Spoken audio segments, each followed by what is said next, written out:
In this lesson, we're looking at Pythagoras theorem and trigonometry in 3D. So for question 1, a wooden box has a shape of a rectangular prism with these dimensions.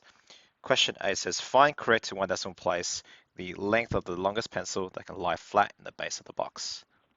So basically, that is the line that we want to find out,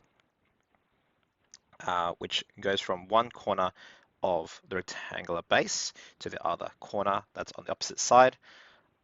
So the triangle looks like this when you redraw that out. So we're asked to find what this length is, which is x. X can be found by using Pythagoras theorem, by doing x squared equals 18 squared plus 8 squared. That is going to be 388, which then gives us the answer of 19.7 as we round to one decimal place, okay, after we square root the answer. Okay. Question B, find correct to one decimal place the length of the longest diagonal of the box. The longest diagonal of the box starts from one end of the bottom of the base, okay, of the box, to the opposite end, okay? So that's the line that we want to find out, and we'll call that y. So we have to use this triangle now that I'm going to highlight in blue. This will now relate x we just found out, and 4, which is the height of the rectangular prism, as well as y, the new hypotenuse of that triangle. This is 90 degrees, okay? So in that triangle, okay, we've got 4x, which is 19.7, as well as y. So we're going to again use Pythagoras' theorem and square 4 plus 90.7 squared, and that will get us y squared being 404.09. So y would equal to the square root of 404.09, which is around 20.1 centimeters. Okay. Then for question C, it says find correct to the nearest degree the angle of the longest diagonal makes for the base of the box. So what that's asking for is what this line here, which is y, makes with this line, which is part of the base of the box. So we'll call that theta, okay? Right. So once we've got that, we can use any three of these edges, okay, to help us find the angle. So maybe I'll just use these two. And so that would relate opposite as well as adjacent. So I'm going to use tan ratio. So tan theta equals 4 over 19.7, which means that theta equals the inverse tan of 4 over 19.7.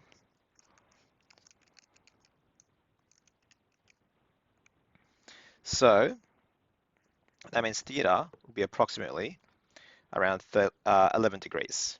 Okay, so on the calculator I get 11 degrees, 28 minutes, 39.46 seconds, but that's under 30, so it rounds down. Okay. Okay, on this next example, question 2. The diagram shows a square pyramid with base length 8 and perpendicular height 20 centimeters. Px is the slant height of the pyramid. Calculate the length of Px, corrected to decimal places. So Px is this line that we're trying to find. So how we find that is simply by constructing a right angle triangle that joins the center of that base to the apex of that pyramid. And then we have to use this line also, which is OX. Okay, so OX is going to be 4 centimeters, which is half of 8. Okay, whereas the perpendicular height is 20 centimeters. That's illustrated here.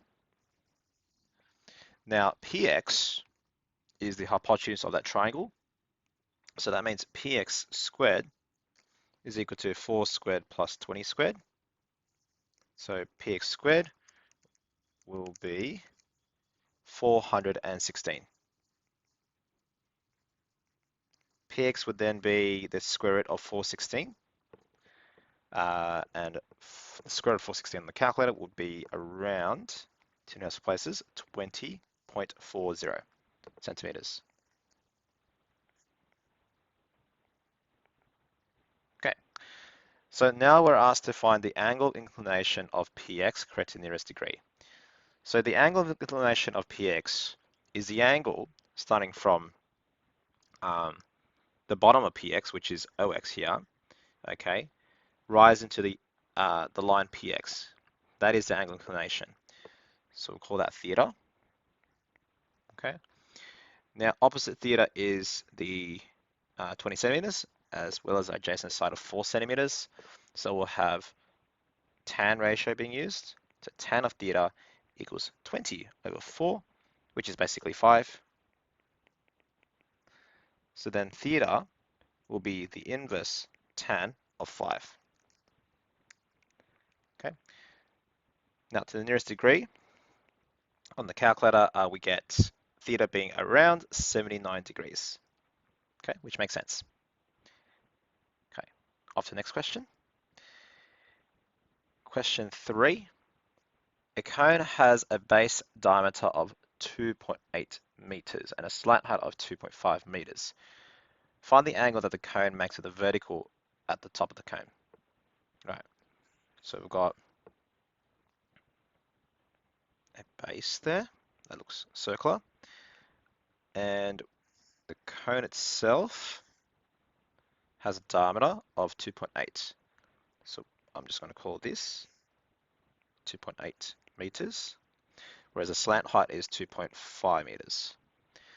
So they want you to find out the angle that the cone makes to the vertical. So there's the vertical, okay? So from the apex to the center of that circle on the bottom, that's perpendicular to its base. And so we want to find out this angle that the cone, so this is the cone, makes with the vertical, okay? So there's the theta right there. So 2.8 is the whole diameter, but half of that number is 1.4 meters. That gets us the radius, which I'm highlighting now. So the angle that we need to find out is relating to the opposite side as well as the hypotenuse. So we're going to use the sine ratio to figure that out. So sine theta is equal to 1.4 over 2.5. So that means theta equals to the inverse sine of 1.4 over 2.5. So the inverse sine of that is going to get us around 34 degrees, the nearest degree. Okay. Okay, off to question 4. Okay. In question 4, from a point X, 37 meters west from the base of a tree, the angle of elevation is 55 degrees. Okay, let's draw that. So we've got a tree, which is standing vertically, and 37 meters west of it, which is right here, we've got an angle elevation to the tree that is 55 degrees. Okay, and this is 37 meters west of the tree, which is this. Whereas from a point Y due east of the tree, it's 25 degrees.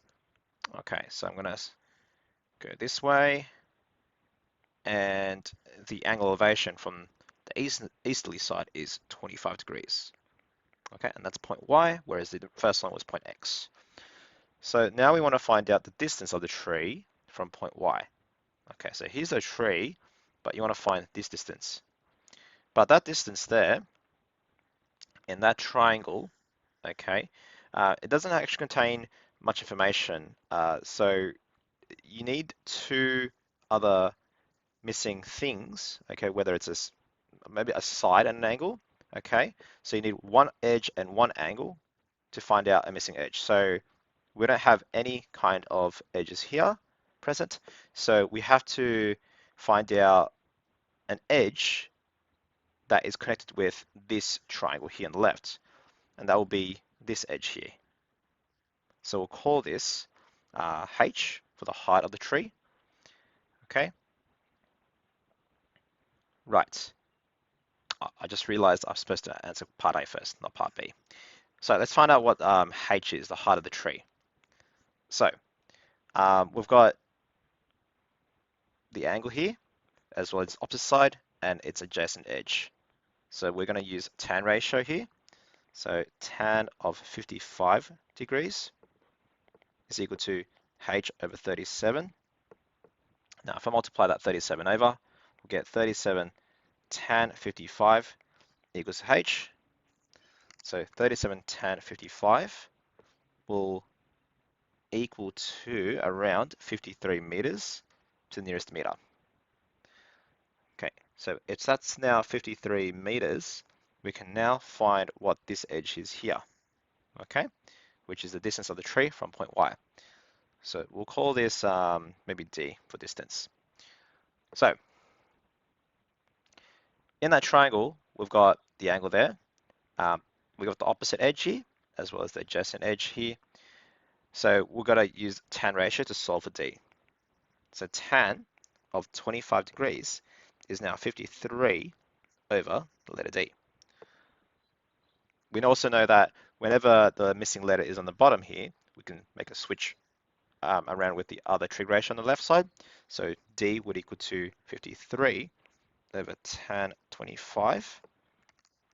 53 over tan 25 will then be approximately 114 meters.